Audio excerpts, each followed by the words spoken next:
muy particular los mapuches, a diferencia de lo que se venía pensando hasta no hace mucho.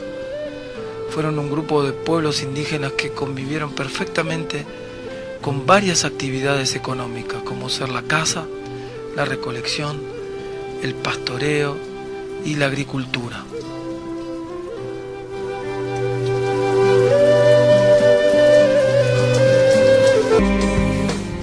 Como es costumbre en pueblos originarios, siempre tratamos de traer una visita. Hoy tenemos una visita muy especial, un hermano chileno, del otro lado de la cordillera. Bueno, tiene su descendencia con nuestros hermanos mapuches y justamente está de visita por estos lugares y queremos preguntarle algunas cositas. Tenemos aquí a nuestro hermano, Mauro Ramos. Bienvenido, Mauro. Gracias, Pelo, gracias, Amalia. Buenas noches.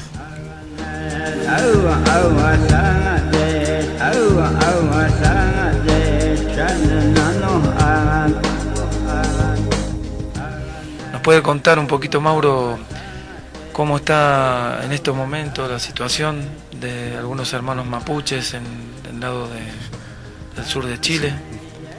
Bueno, sí. Pero primero que nada yo quisiera decir algo, ¿no? Sí. Yo estoy muy contento de estar acá. Quiero felicitar a ti, Pelu, a Amalia, a Félix, digamos, que se han atrevido a hacer un programa donde realmente se empiece a contar la verdadera historia de los pueblos aborígenes. Generalmente es para hablar muy mal de ellos, lo que yo escucho a veces en las noticias, y segundo, si algún antropólogo se le ocurre decir una petrolera ocupó el territorio de ellos, no va más allá de eso. Pero yo siempre escucho programas en Chile, y varios peñis también. Y de verdad que de corazón los quería felicitar. Era al margen un poco lo que quería decir, de corazón felicitarlos.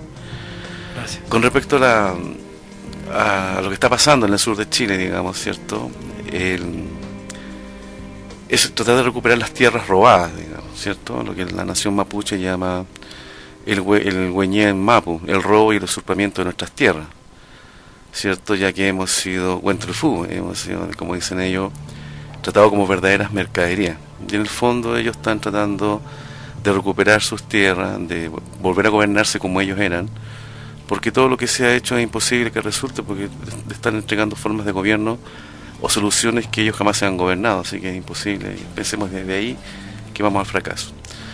Y lo otro, bueno, yo me estoy convirtiendo en un Hueñén defensor, un invitado muy hablador. Pero está difícil la situación, todavía existe la marginación, existe mucha pobreza, las leyes no son las adecuadas, y ellos quieren volver a vivir el Tepranfú, que significa vamos a pelear hasta que seamos libres. Para lo que Hap Jem, nuestra descendencia, vive en nuestras tierras. Antes de eso ellos no van a parar. Y eso indiscutiblemente ustedes entenderán que va a seguir trayendo muchísimos problemas, digamos, ¿cierto? No es fácil que el Winca les devuelva sus tierras, digamos. Ahora, hablando un poco de lo que tú me preguntabas, me parece si había algunas tradiciones. Sí. Está el Triñufú, que es la conversación a través de la fogata, donde se cuenta la historia del pueblo mapuche a través de su propia gente. Y sobre eso, sobre el Huetrelhue, que es el fogón encendido, hay historias muy bonitas. Y cuando uno pasa a ser un Anca Winca, es decir, un Winca buena persona, o un Puyuyem piadoso, se acerca la machi o el lonco, te invitan a sus guillatunes, machitunes, bastante actividades, digamos, el palín, el juego la chueca, que es muy interesante. Sí, lo comentamos. ¿Cierto? Lo más interesante, para mí por lo menos, es que, bueno, son 11, ¿cierto? Pero el que está al frente de tu equipo rival tiene que ser tu mejor amigo. Parece que no haya pelea. Tiene que ser tu mejor amigo que está al frente. O sea, tú dices, te invitas a jugar, pero tu enemigo en ese minuto, por decirlo, o tu contrario, es tu mejor amigo. Es muy divertido eso. Y en este fogón encendido, digamos, ¿cierto? Cuando ellos ya te admiten, te hacen amigo, por decirlo así, hay una palabra que se llama el cuñutufuntú, que es el telar tejer los telares, los tejidos. Pero a ti te preguntan, ¿cierto?, ¿qué colores quieres elegir? Tú dices tus colores. Entonces ellos van a eso, y ese choapino lleva los colores de tu alma, te tejen en colores tu alma, y cuando te entregan eso es porque ya eres parte de ello. Es una tradición muy antiquísima, que se hace con los no blancos, digamos, y me hace acordar un poco la tradición del yandra en la India, donde este maestro a través de los pinceles te pinta los colores de tu alma y te los regala, ¿verdad? A través de una higuera, en fin. Y en el pueblo mapuche, cuando está el fogón encendido o el fuego eterno, ellos a través de los chuapinos, de los telares, te tejen el color de tu alma y te lo regalan. Es una tradición. ¿Cómo ves las costumbres mapuches? ¿Todavía se siguen trayendo hoy día con lo que se trabajaba en la antigüedad? Por ejemplo, en el tema de un nacimiento de un niño, cuando el niño entraba a la edad de la pubertad, la especie de bautismos, en las tradiciones. Sí, eso en la mayoría de las comunidades están intactas, sobre todo donde están las machis, porque una machi es una persona que puede celebrar el nacimiento de un niño, un matrimonio, un funeral, las cosechas, en fin, y tiene una magia muy especial que se empieza en la madrugada y se termina al día y medio después, digamos. La mujer medicina. La machi significa la intermediaria de los espíritus.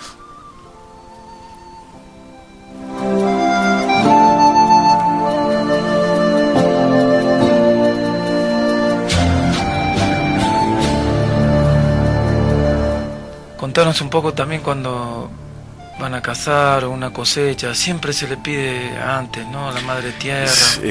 La rogativa. Ya la rogativa en las comunidades, y las comunidades invitan a otras comunidades y se hacen comidas, se danza, se baila, se entregan regalos, y son 2 días de oración, de tocar cultrún. Yo tuve el privilegio que la machi María, me llamó a mí, me apuntó con su dedo, me llamó, y bailé frente a toda la comunidad con ella en el regüe, en una rogativa. Fue algo muy hermoso. Y estaba pidiendo, me pidió que le ayudara a pedir para que la tierra diera buena cosecha.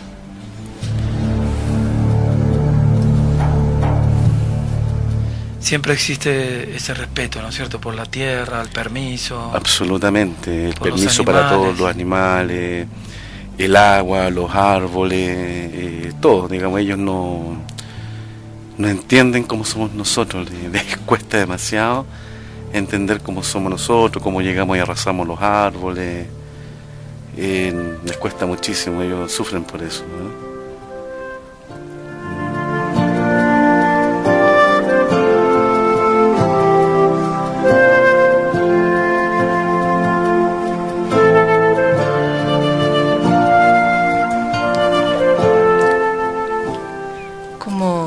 ¿Cómo se relacionan ellos con los occidentales en cuanto a la mente? ¿Cómo manejan ese concepto? Nosotros que somos tan raros. Por allá ellos dicen, ellos son chilenos, dicen. O sea, no se complican contigo si tú discutes con ellos o ven alguna actitud no muy amable. Siempre dicen, es que ellos son chilenos.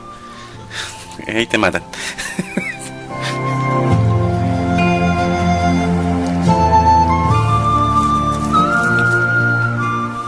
¿Puedes contar un poquito sobre una ceremonia, un casamiento? De un casamiento. Bueno, primero todo el mundo sabe que tú te vas a casar, ¿cierto? Sobre todo si tú eres de una comunidad. Lo más curioso que el hombre es el que se tiene que ir a vivir a la comunidad de la mujer. O sea, uno es el invitado, digamos, ¿cierto? Entonces, bueno, hay ceremonias, los casalamachi, está el lonco, es una fiesta encantadora, se hacen asados, bailes, rituales, es algo y que se integran las almas de ambas comunidades. Inclusive hay comunidades que no son muy simpáticas con la otra, pero bueno, una chica se enamora con el chico de la otra comunidad y ya se acabó toda la rencilla, digamos. Sí. Y hay baile, bueno, el cultrún, qué sé yo, y se ponen unos troncos y tú les vas entregando los regalos, les vas dando las bendiciones, y bueno, en el regüe la machi con hojas de canelo. Y también ya después más privado ella les enseña los pasos del regüe, para que sepan vivir la vida, digamos. Y el quinto es más difícil, porque son 7 pisos, ¿no? Son 7 escalones, pero el quinto es el más difícil, que es la muerte, no tenerle miedo, porque es un paso más a otro estado de la existencia. Es un paso, nada más. Vamos a ir a...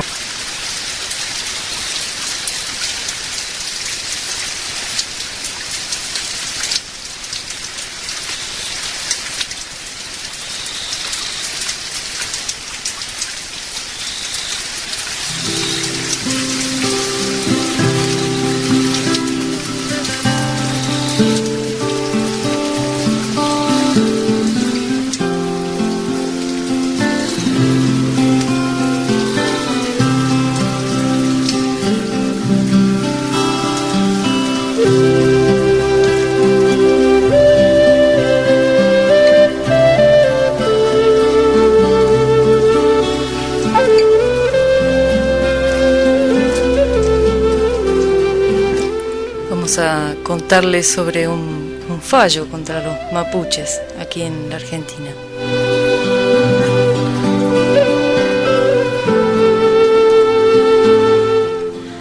Volver a las raíces, lograr la comunión con la tierra y recuperar la historia y la cultura ancestrales. Esos eran los objetivos de Atilo Curiñaco y su esposa. Se instalaron en Santa Rosa, pero sin querer se enfrentaron a un imperio que posee comercios en 120 países y una facturación anual de 2 millones de euros. En octubre del mismo año del 2002 sufrieron un violento desalojo. El conflicto llegó a tribunales, 2 juicios, uno penal y uno civil. Primero fueron absueltos y después se decidió que las 500 hectáreas que pertenecían a la empresa. Y lo más notable es que el sustento del fallo fue un título de donación del año 1896, el que en el entonces presidente José Evaristo Uriburu cedió 900.000 hectáreas a 10 estancieros ingleses.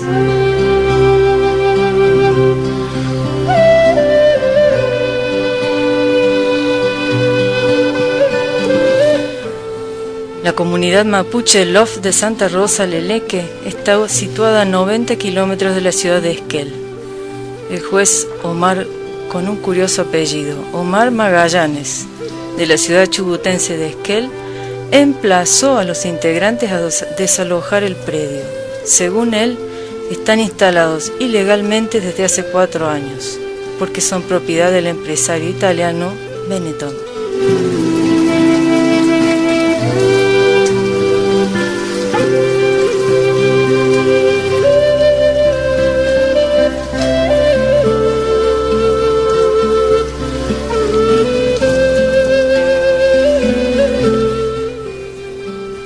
Por pedido de Benetton en el 2004, este matrimonio de mapuches viajaron a Roma. Luego de horas de discusión, Benetton generosamente prometió donar al Estado argentino 2.500 hectáreas para que les sean restituidas a la comunidad. El miembro de la comunidad mapuche dijo: primero habló de donación de tierras, y le aclaramos que así no era, que nadie puede donar lo que no es de él.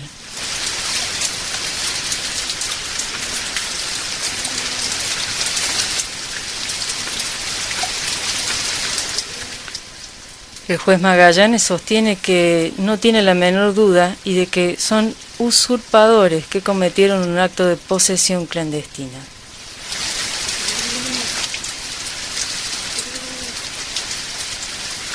El representante de los mapuches dice: ellos insisten en que tienen un papel, escritura le llaman, con eso dicen ser dueños.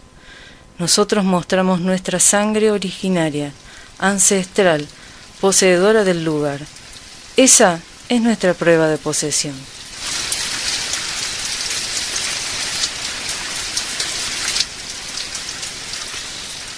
El grupo Benetton tiene unas 900.000 hectáreas de tierras en el país, dedicadas a la producción de lana para su imperio textil.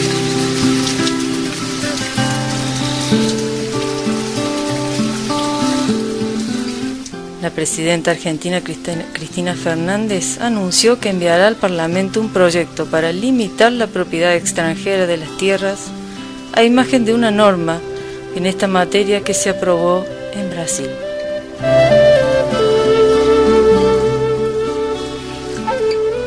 A inicios de este siglo, unas 7 millones de hectáreas estaban en manos de extranjeros en Argentina, pero esta cifra se elevó desde entonces a las 20 millones de hectáreas, de acuerdo a cálculos de la Federación Agraria.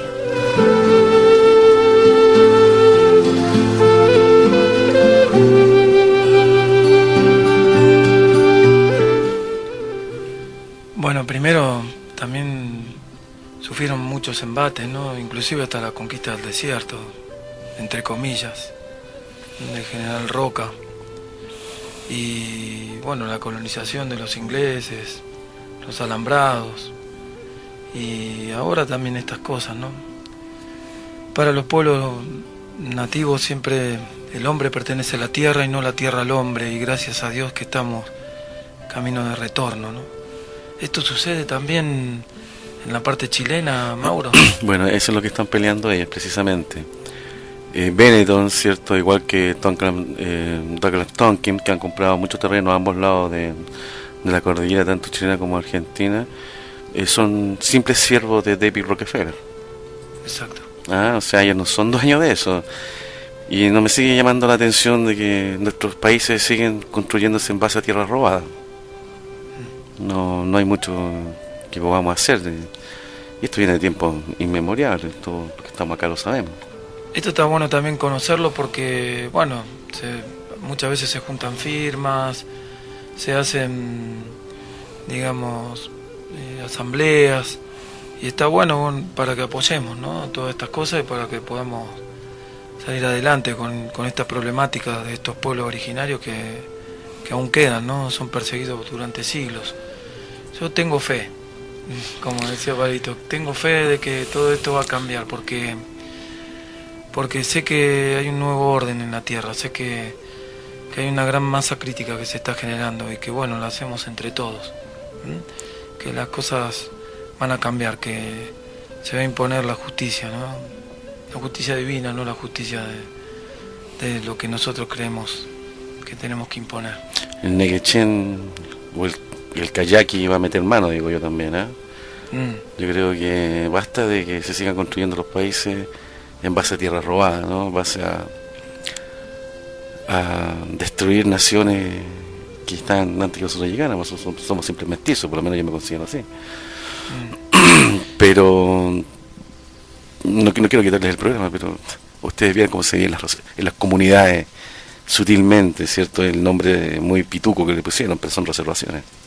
Sí, creo principalmente que nosotros como seres humanos hace bastante tiempo hemos perdido primero la interacción con los reinos minerales, vegetales, animales, que nosotros también participamos, pero además hasta nos hemos querido imponer sobre estos mismos reinos animales y hasta nuestra propia raza, ¿no?, imponer el poder, y ese es uno de los grandes problemas, de los grandes sufrimientos que estamos padeciendo. Bueno, y fíjate dónde estamos en este camino, ¿no? Y bueno, son los tiempos de que el hombre empiece, ser humano, ¿no?, tanto hombre como mujer, empiece nuevamente a tomar conciencia de todo esto. Por eso es importante proteger estos pueblos, estas creencias, esta sabiduría, este conocimiento ancestral tan importante.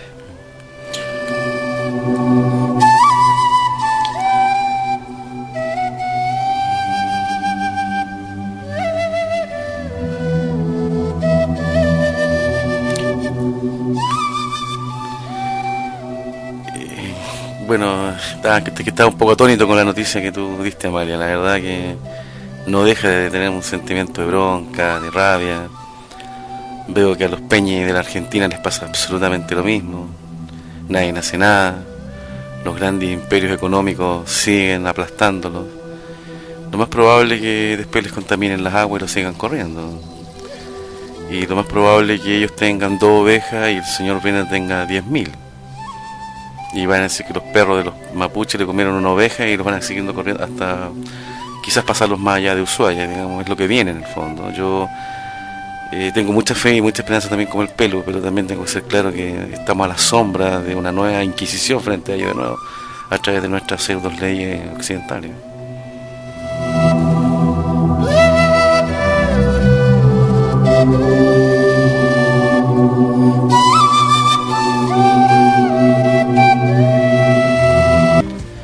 Se dice que en la parte de los mapuches la música se caracterizaba desde tiempo por una carencia que remite mucho dolor y la angustia, ¿no? La vida de este pueblo no era fácil.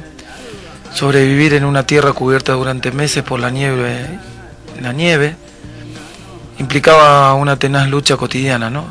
Durante el tiempo de las tormentas y los grandes fríos, cuando debían mantenerse unidos y bajo el techo, la música ocupa entonces un lugar fundamental en ese contexto. En estas largas estadías posiblemente se hayan dedicado a componer melodías y a idear con lo que tenían a su alcance, los instrumentos musicales que lograron transmitir de generación en generación la fuerza de su cultura, de este gran pueblo mapuche.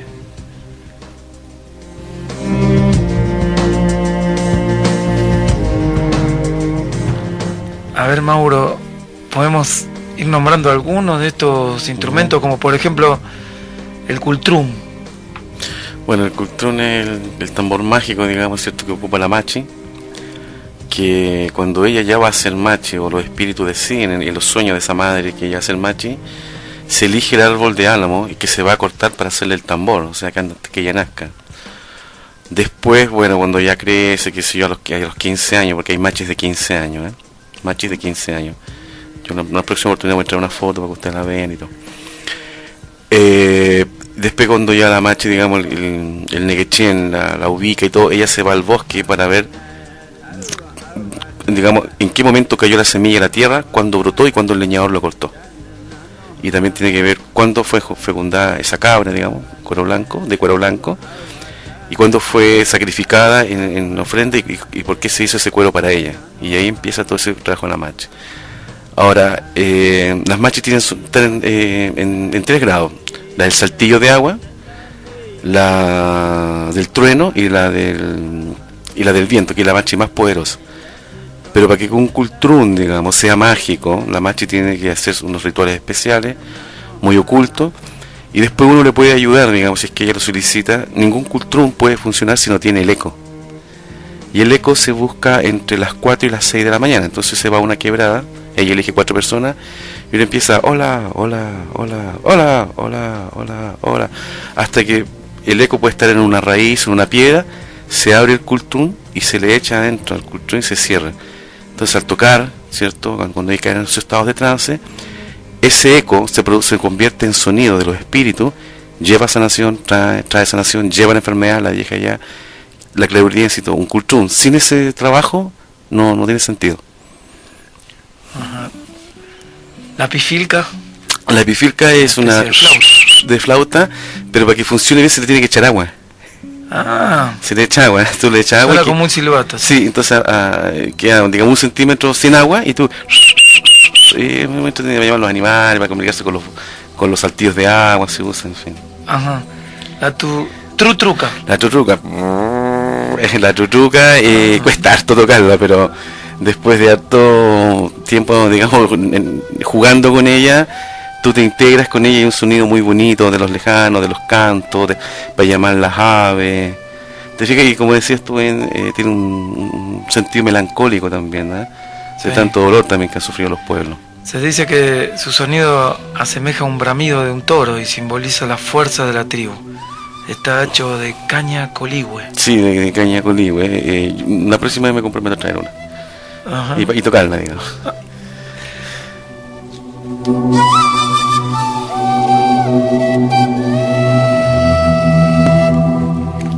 ¿No puedes hablar del culcul? El culcul es un cuerno, digamos, largo así, que tiene un orificio que lo marca la machi a través de una visión y se le pasa al lonco. Y el lonco, cuando quiere reunir a sus tribus, a sus guerreros, lo toca y se escucha lejísimo. El lonco es una especie de cacique, ¿no? El jefazo. El jefe. Sí, sí. Lonco, cacique y toqui. Así. Pero el rango espiritual lo tiene la machi.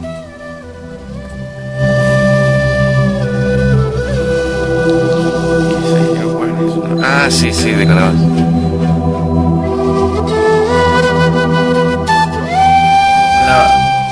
La huala. La huala es la calabaza, que también fue representada, cambiada también para sonajas de bronce, que es para conectarse con los sonidos, abrir los sentidos de los cuerpos espirituales del hombre. Y también las machis ocupan la calabaza en las sanaciones, o por ejemplo, con una persona le dicen, no sé, tú vas a viajar y te puedes tener un accidente, para que la persona no se sugestione, la calabaza se le pone en la cabeza a la persona.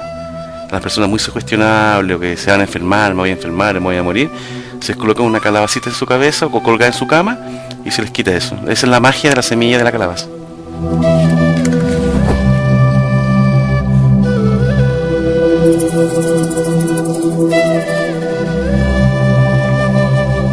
La cada.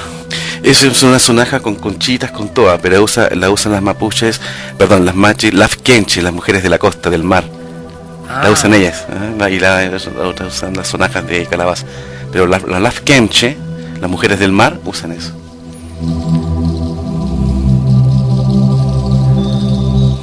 Una pregunta profunda. ¿Desde qué punto entra la machi cuando va a trabajar con una persona enferma en su sanación? No solamente en la parte física, ¿no? ¿Cómo trabaja? Primero ella se para frente a su regue a tocar el cultrún. Puede estar toda una noche, en fin. Hasta que el regue, digamos, la visión de ella no se convierte de plata, los espíritus no se comunican. Y cuando se comunican, entra a su ruca, están las personas y trabaja con el machitún. Pero la verdad que yo me atrevería a decir que solamente trabajan con el cuerpo invisible de la persona. E inclusive es muy impresionante, si tú llevas la orina y te dejan dado vuelta. O sea, por eso yo siempre les recomiendo a las personas, yo lo espero afuera, que sé yo, hace cuando yo llevo personas, le digo, mira, ya viene, si usted la puede ver, qué sé yo. Me dicen, no, quédate, no, mira, yo prefiero salir porque te voy a decir unas cosas que tú no más sabes de ti.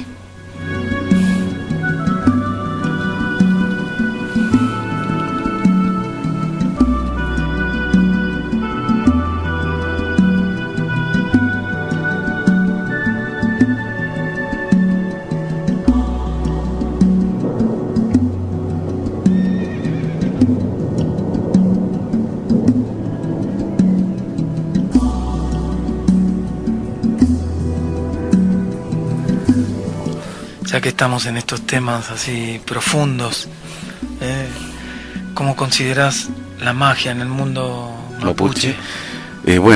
Para poder lograr la potencia de tus poderes psíquicos mentales, tus poderes psíquicos, se quema raíz de lirio y tú aspiras. Y para poder lograr la concentración en tus viajes hacia la otra realidad sin que te pase nada, te recomiendan mascar semilla de alfalfa.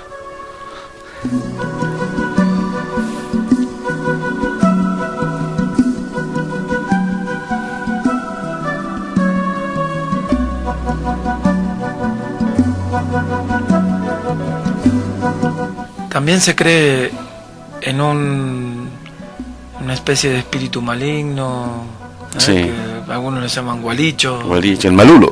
El malulo. Sí, el malulo. Ajá. Bueno, para poder alejar al malulo dentro de una ceremonia en tu casa, tú machacas colí, lo machacas lo que más posee y lo quemas, y ahí el malulo no se te acerca. Es un exorcizante contra él.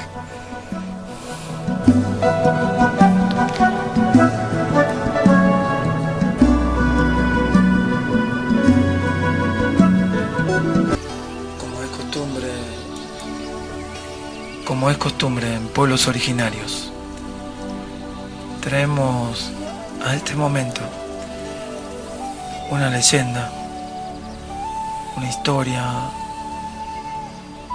costumbres de estos pueblos originarios, con tanto conocimiento y sabiduría ancestral. La leyenda de hoy nos habla del Limay y del Neuquén.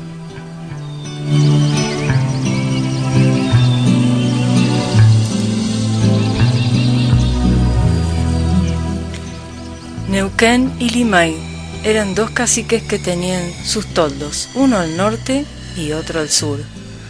Eran grandes amigos y siempre cazaban juntos. Un día escucharon una dulce canción que provenía de la orilla del lago. Se dirigieron hasta allí y sus ojos se dilataron a descubrir una linda joven mapuche de largas trenzas negras.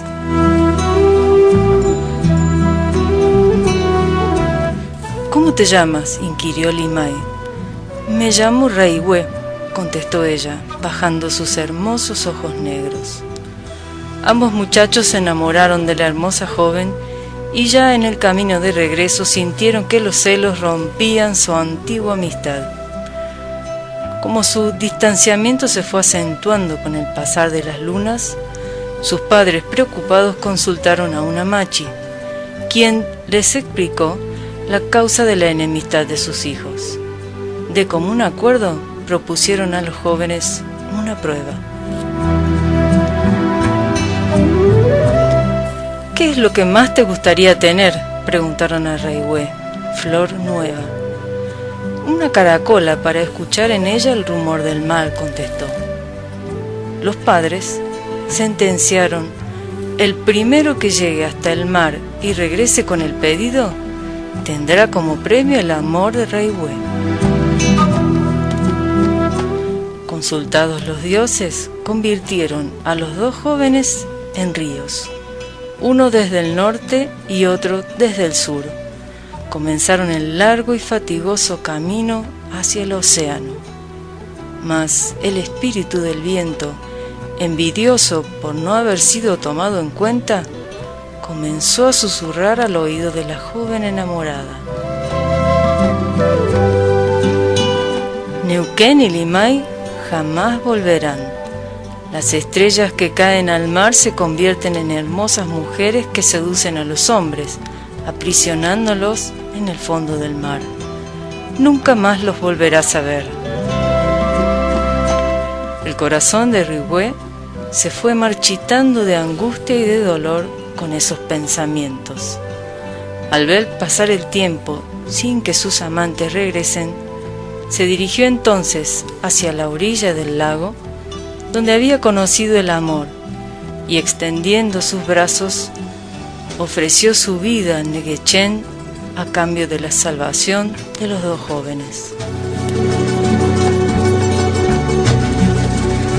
Dios escuchó su oración y la convirtió en una hermosa planta cuyas raíces fueron penetrando en la húmeda tierra y elevando sus ramas al cielo.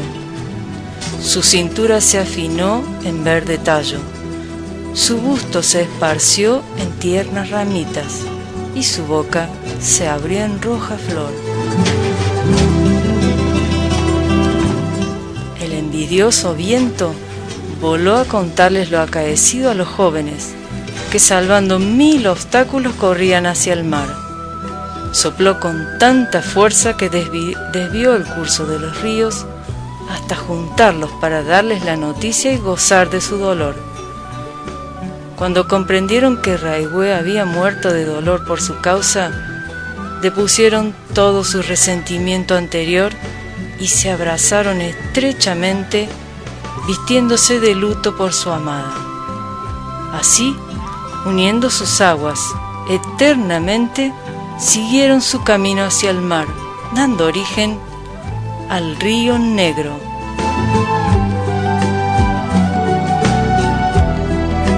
Gracias, Mauro, por esta visita, por toda tu sabiduría, tu conocimiento que está reflejado en estos pueblos. No, gracias a ti, Pelu, a María, la valentía que tienen de hacer esto. O sea, más allá que cualquiera puede pensar que es un programa. No es un programa, es, diría yo, un Kungakona, que es los hombres valientes, o las mujeres valientes, ¿no? Que se atreven a decir esto, la originalidad de los pueblos nativos con su verdadera historia. Yo te felicito a María, te felicito a ti y a todas las personas que te cooperan en esto. Sí, gracias a ti. Nosotros siempre le damos esa intención, ¿no?, de reivindicar. Creemos que esa sabiduría, ese conocimiento ancestral tiene que ver con estos pueblos y justamente estamos de vuelta y es con el despertar de la conciencia. Creemos que es exactamente lo mismo, aunque al Gran Padre lo llamemos de otra forma, pero es el mismo. Le podemos llamar Hunatku, Quenechén, Huancantanca, Huiracocha, Gran Misterio, Dios, como querramos llamarlo, pero es uno solo. Es una energía universal que nos une a todos. Yo siento que en el pasado se han cometido errores trayendo a los europeos, anulando nuestra cultura, y siento que hoy, a pesar de que el panorama se vea tan negro, es una oportunidad que tenemos para reivindicar eso y volver a restablecer el orden de estos pueblos que tienen tanta historia, ¿no?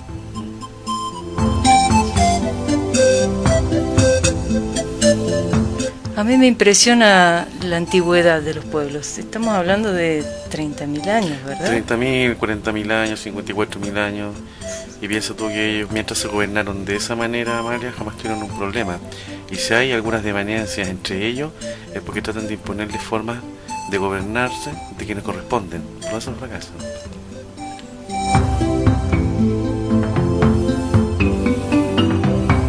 Te damos las gracias, Mauro. Sabemos que no hay límites, que los límites los ponemos nosotros los seres humanos. En realidad nos separa la cordillera, pero en espíritu estamos siempre juntos. Gracias por tu presencia, por tu sabiduría y te esperamos. Sabemos que muy pronto estarás de vuelta. Gracias. A ti, Pelu, por tu honestidad, tu franqueza y tu manera de ser tan sencilla y muy potente, muy humana. Amalia también, su sencillez, su grandeza y su valentía para decir lo que piensa. Muchas gracias. En vos sentimos que estamos abrazando al pueblo. Gracias. Gracias.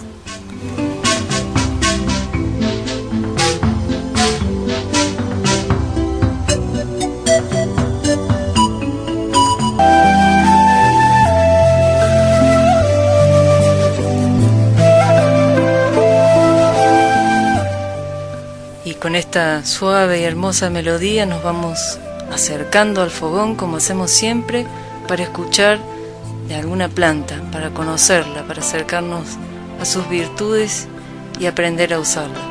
Hoy hablamos de una hermosa planta que tenemos el regalo de tenerla aquí, la bardana.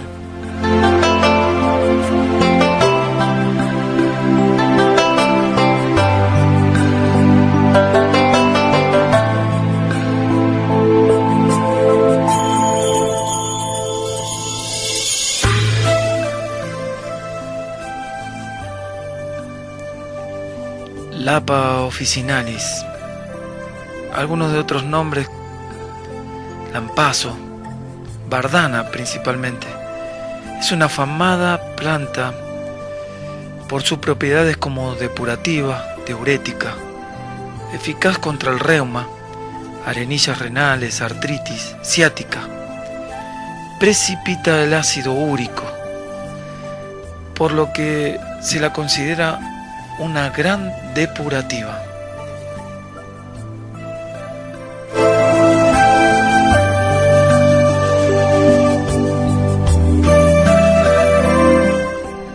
Al exterior actúa eficazmente contra las afecciones de la piel, heridas, forúnculos y dolores articulares.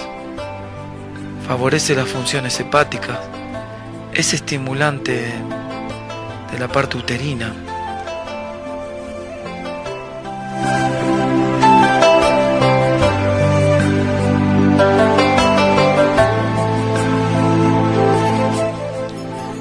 Estudios recientes han demostrado una actividad contra hongos y bacterias, mientras que otra investigación ha comprobado que disminuye el tamaño de ciertos tumores cancerosos, lo que confirmaría su uso tradicional desde la antigüedad, o sea, del medievo, para tratar el cáncer.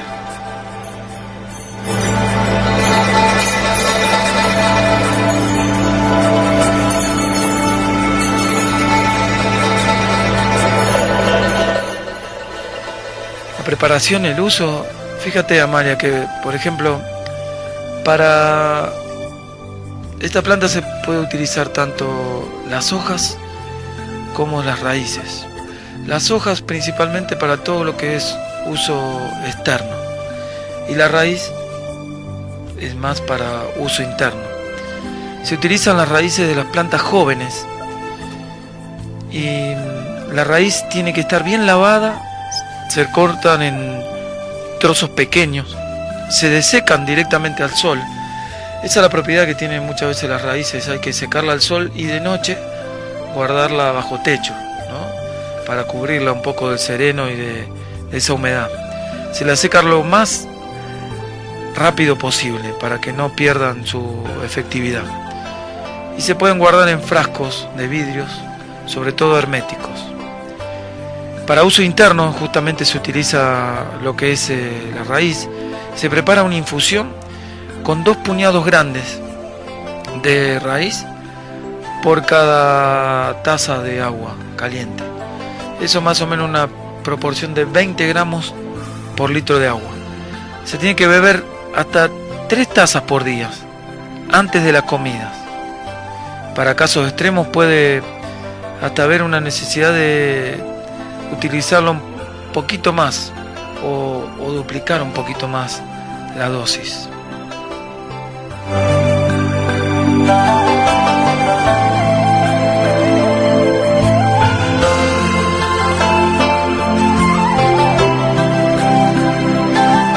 Para uso externo se hacen aplicaciones con la hoja de bardana, previamente lavadas en agua sobre la zona afectada, articulaciones doloridas, reuma, gota. Cuando se trata de eliminar forúnculos, por ejemplo, sanar eczemas, herpes o afecciones cutáneas, se hará una decocción, o sea, un cocimiento de hojas y raíces y algo más cargadas, hirviéndola durante 5 minutos. Una vez fría, se aplicará en forma de compresa sobre la piel, o también es posible hacer lavajes sobre los lugares afectados. La bardana, una hermosa planta que tenemos. Justamente me comentaba unos hermanos médicos uruguayos que tuve la suerte de poder estar con ellos en alguno de estos lugares. Me comentaba de que hubo un pueblo en Uruguay que tenían problemas de piel y tenían un problema de cáncer de piel. Y con prácticamente lo único que lo pudieron combatir fue tratar, ¿no? Transformar, fue con las hojas de bardana. La bardana, lampazo, una hermosa hierba que tenemos aquí en nuestra zona. Algunos de los lugares que las podemos encontrar por aquí, arriba de las sierras, en algunas quebradas, en el valle de Ongamira, por ejemplo, en la parte de las grutas de Ongamira, sobre todo en la segunda gruta, ahí está la bardana. Por su hoja grande, muchos la llaman lampazo, hermosa planta de nuestras sierras.